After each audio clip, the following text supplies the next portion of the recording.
Chaque jour, chaque moment, en ce lieu, en cet instant, je vis pour sa gloire.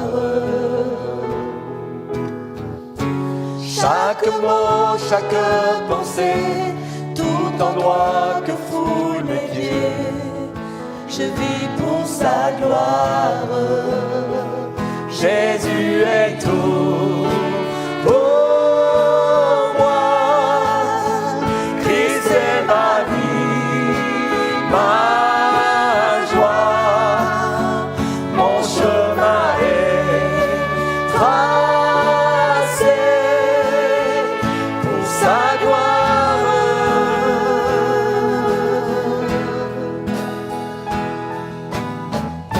Chaque envie, chaque désir, pour lui seul doit s'accomplir.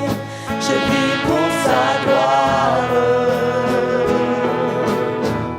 Chaque rêve, chaque vision serviront à sa mission.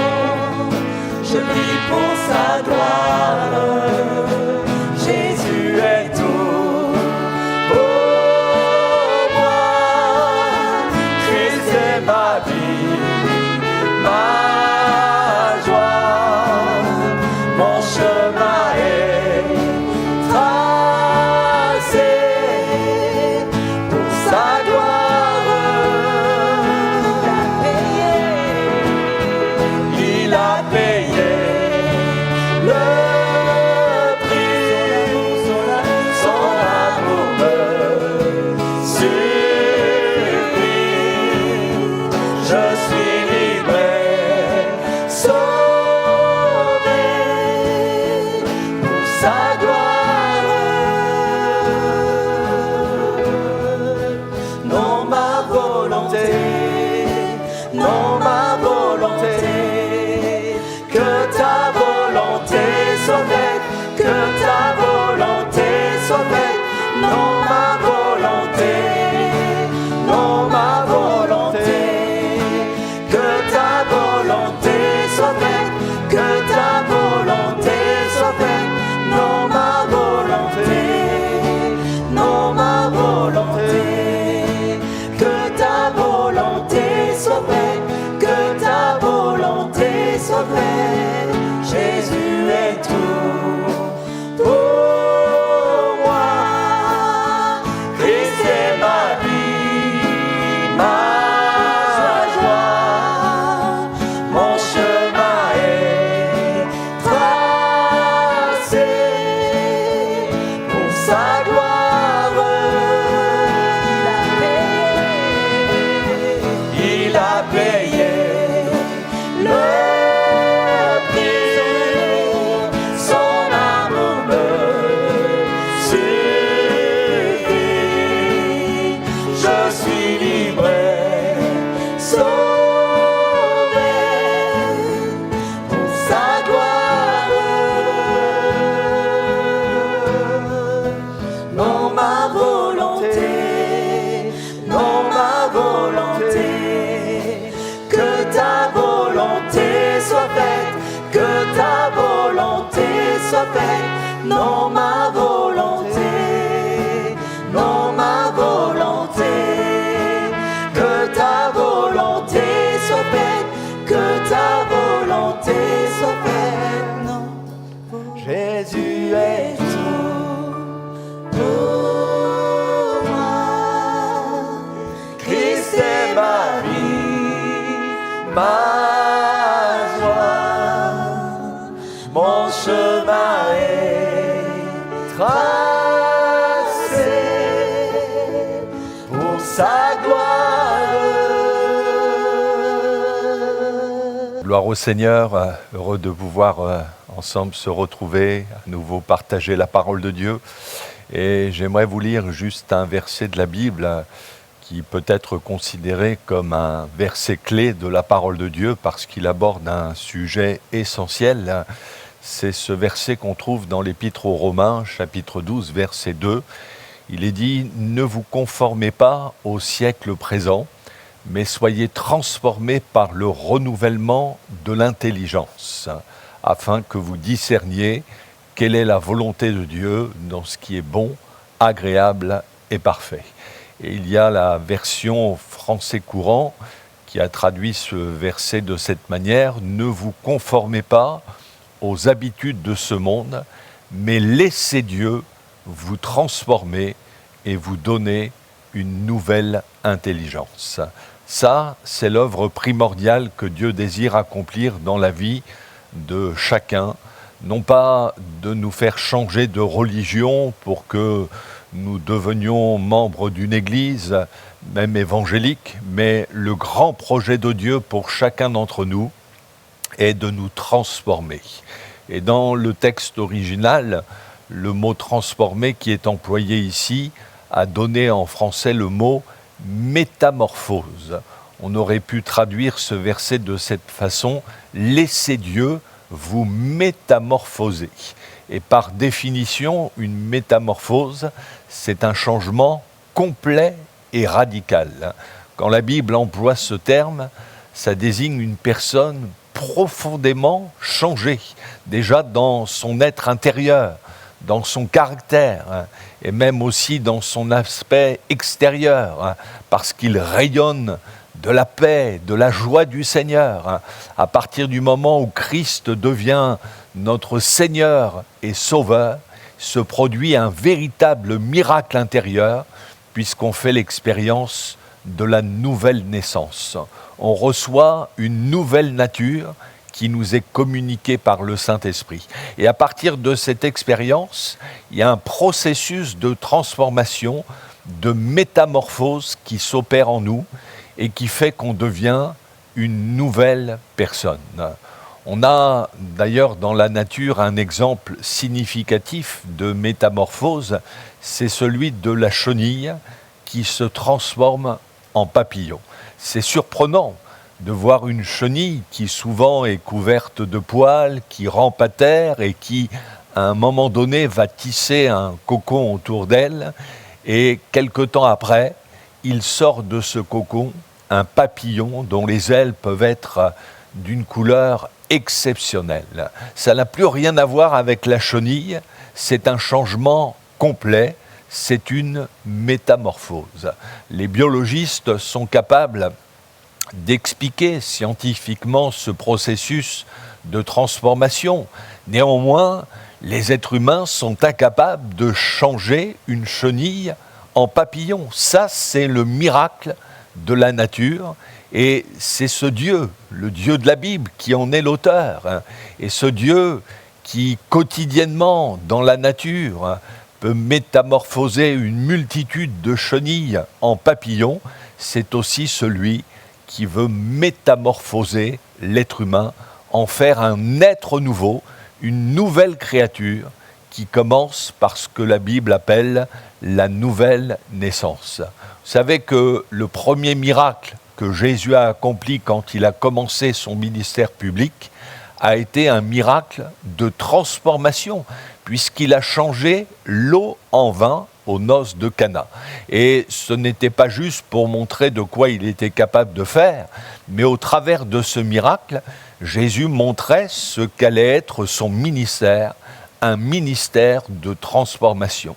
Et en effet, quand on parcourt les évangiles, on découvre une quantité de personnes qui, au contact de Jésus, ont vu leur vie littéralement métamorphosée, transformée par la puissance de Dieu.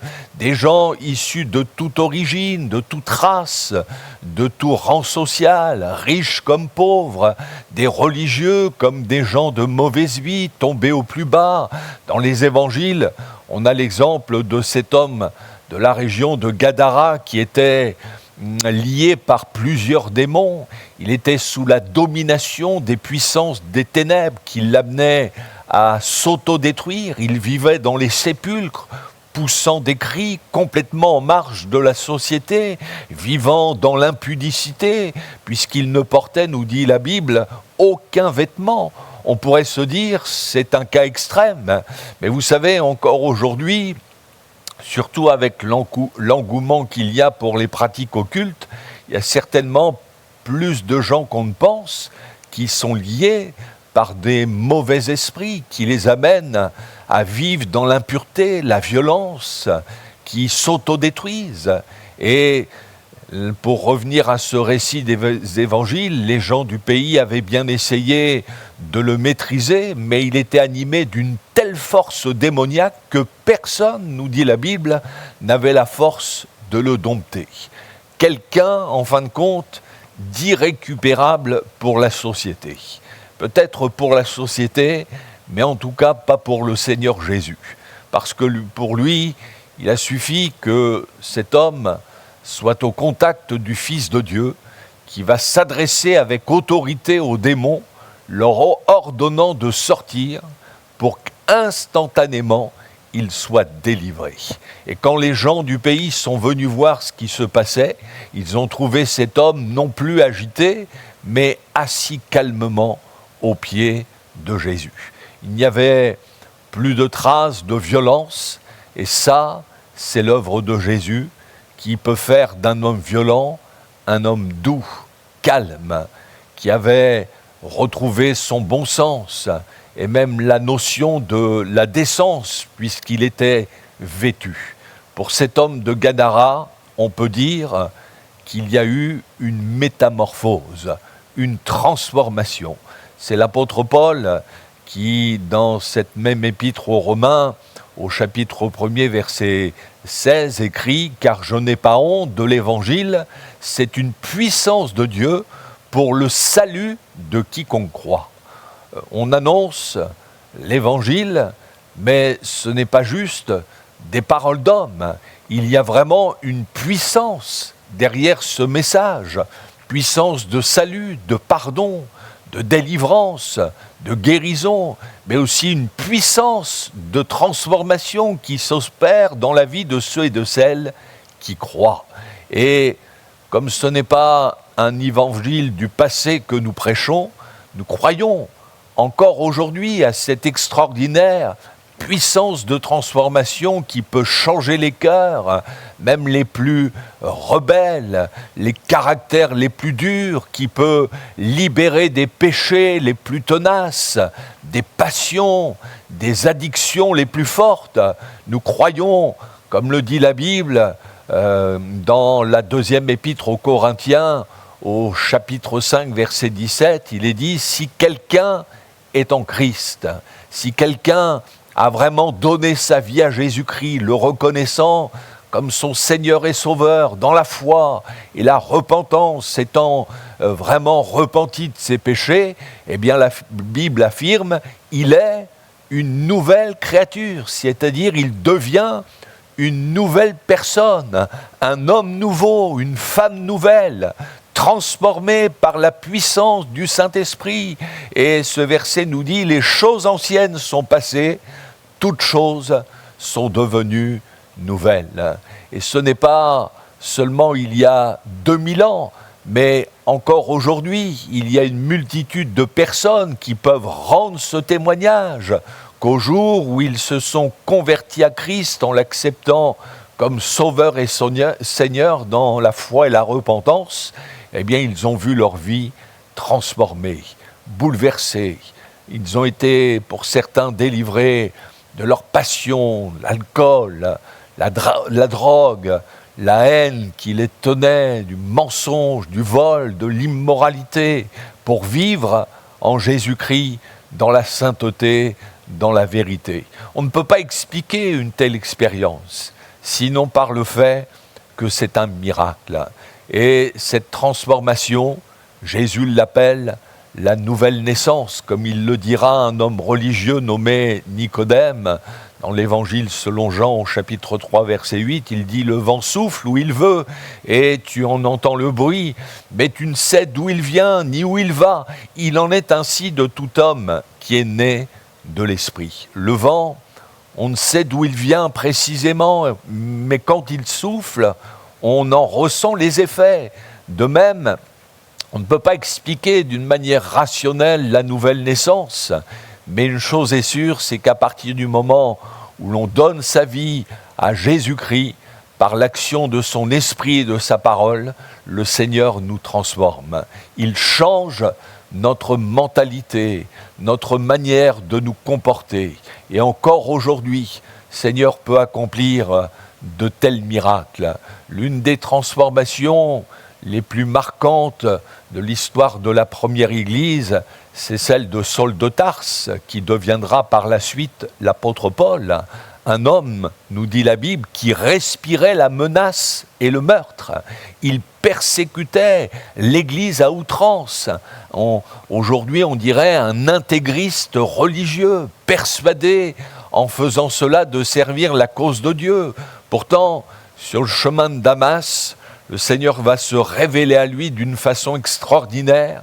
Et là, il va réaliser que celui qui lui parlait du haut du ciel, c'était ce Jésus dont il persécutait les disciples. Et à partir de cette révélation, quelle transformation d'un persécuteur! Il est devenu un prédicateur, prêchant l'Évangile dans tout l'Empire romain. Personne n'aurait pu imaginer une telle transformation chez cet homme. Mais pourtant, Dieu l'a fait. Il est capable, encore aujourd'hui, de le faire. Il peut toucher le cœur des plus durs, des plus incrédules. Notre Dieu est le Dieu tout-puissant. J'en ai moi-même fait l'expérience. Je n'avais aucune éducation religieuse et jusqu'à l'âge de 22 ans, Dieu était inexistant dans ma vie. C'était le dernier de mes soucis jusqu'au jour où quelqu'un m'a parlé de ce Jésus qui a donné sa vie pour moi sur la croix, qui a pris mes péchés, qui pouvait changer ma vie. Et effectivement, au jour où j'ai confié ma vie à Jésus, ma façon de penser, de parler, de me comporter a complètement changé. Il y a eu une rupture radicale avec un certain mode de vie, une libération de passion, d'idoles qui me tenaient depuis des années. Ma vie a radicalement changé. Et ça, c'est l'expérience de tous ceux qui sont réellement en Christ.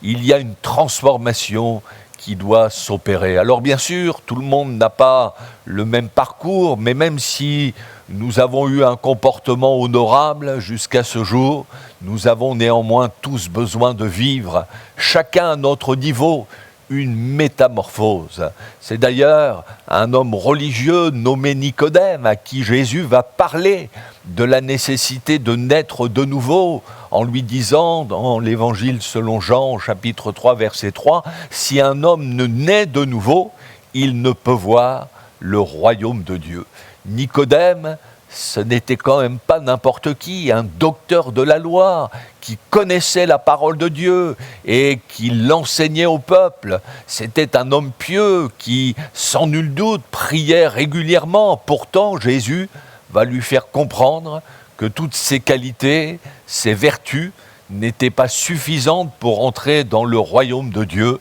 Nicodème avait besoin de naître de nouveau au plan spirituel, de vivre une métamorphose, un changement en profondeur. Et de même que pour entrer dans ce monde, il faut nécessairement passer par une naissance naturelle, et bien de même pour entrer dans le royaume de Dieu, il faut passer par une naissance spirituelle. C'est bien que Jésus ait parlé de la nouvelle naissance à un homme religieux comme Nicodème, car s'il en avait parlé à une prostituée, quelqu'un de mauvaise vie, on pourrait ne pas se sentir concerné. Mais voyez-vous, on peut avoir une religion, une bonne morale, mais tant qu'on n'est pas passé par une nouvelle naissance, une métamorphose spirituelle, eh bien, il est impossible d'entrer dans le royaume de Dieu. Le Seigneur ne peut pas nous accueillir dans son ciel tant que nous n'avons pas fait cette expérience de la nouvelle naissance. Et pour bien marquer la nécessité d'une telle expérience, Jésus va dire à Nicodème, « Il faut que vous naissiez de nouveau. » C'est un impératif divin. C'est comme la chenille. Il lui est impossible de voler. Il faut qu'elle passe par une métamorphose pour devenir un papillon.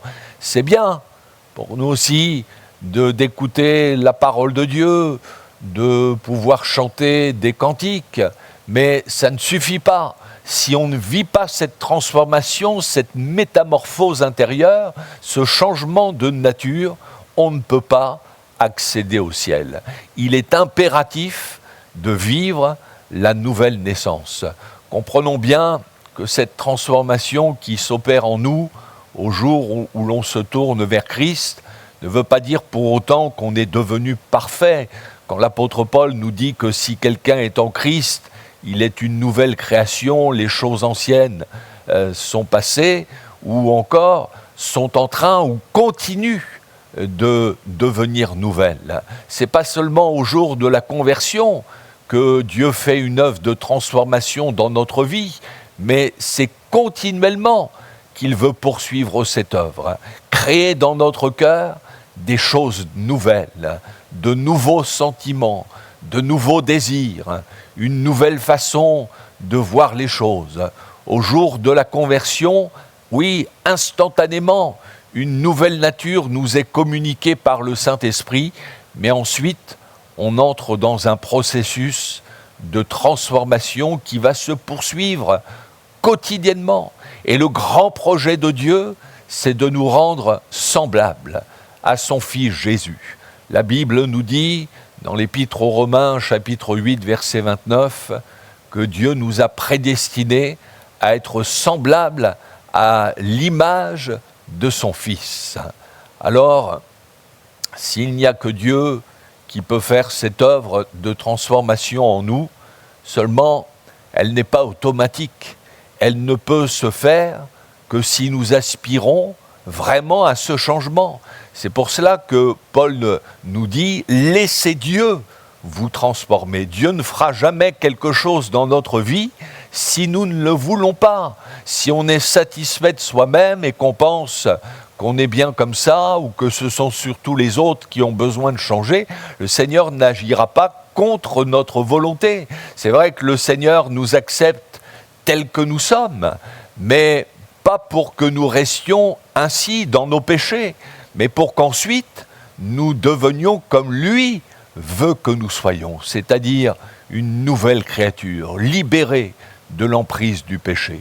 Mais encore faut-il qu'il y ait en nous le désir de changer, de devenir veilleur, de lui dire « Seigneur, j'aspire à changer. Je réalise que par moi-même, je ne peux pas me changer. Je ne peux pas changer mon caractère, je ne peux pas me délivrer de mes passions, c'est plus fort que moi.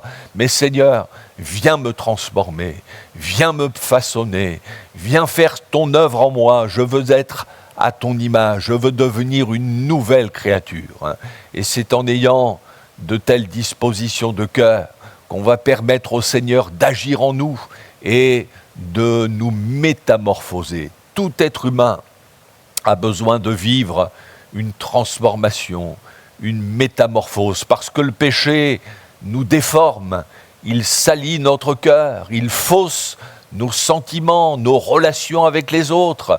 Même la religion nous déforme, elle fausse notre conscience en nous imaginant que pour mériter la faveur de Dieu, en faisant quelques bonnes œuvres, eh bien, on peut entrer dans son ciel. Mais il n'y a que Jésus qui, lui, peut nous transformer.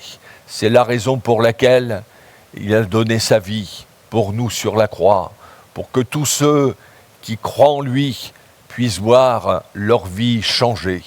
Et il ne tient qu'à vous que cette expérience soit aussi la vôtre. Vous aussi, vous pouvez vivre une transformation. Votre vie peut être réellement changée par la puissance de Dieu. Oui, c'est ça le message de l'Évangile, la bonne nouvelle, Jésus qui vient transformer notre vie, qui vient nous métamorphoser. À lui soit toute la gloire. On va se recueillir. Ah, merci Seigneur pour ta parole. C'est vrai, c'est la puissance de Dieu pour le salut de quiconque croit. Et nous voulons croire que, Seigneur, ta parole, qui est annoncée encore en ces instants, peut changer, peut transformer des vies. C'est vrai, Seigneur, tu l'as fait pour tant de personnes. Eh bien, pour ceux qui écoutent, Seigneur, qu'ils puissent croire que tu peux aussi changer leur vie, les bouleverser, les transformer et faire d'eux une nouvelle créature. Merci pour ta parole qui ne revient pas sans faire son effet. Oh, je crois que tu agis en ces moments au nom de Jésus. Amen. Que Dieu vous bénisse et à bientôt. Reçois l'adoration, tu es le roi de gloire, notre victoire. Digne es-tu, Seigneur, Emmanuel. Il est notre Emmanuel. Reçois l'adoration, tu es le roi de gloire, notre victoire. Digne es-tu, Seigneur, Emmanuel.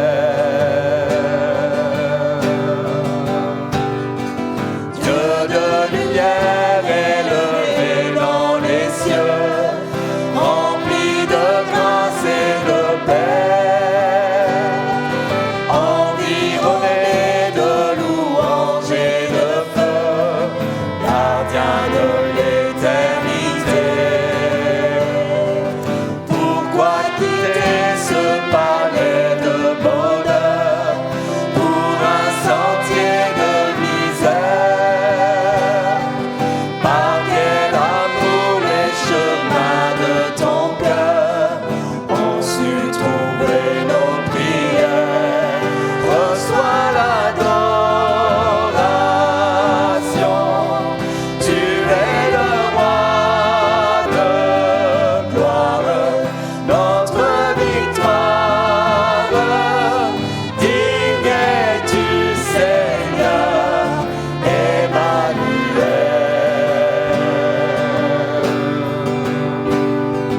De cette foi que ton cœur a montrée, je veux puiser mon secours sur le chemin que ta vie a tracé.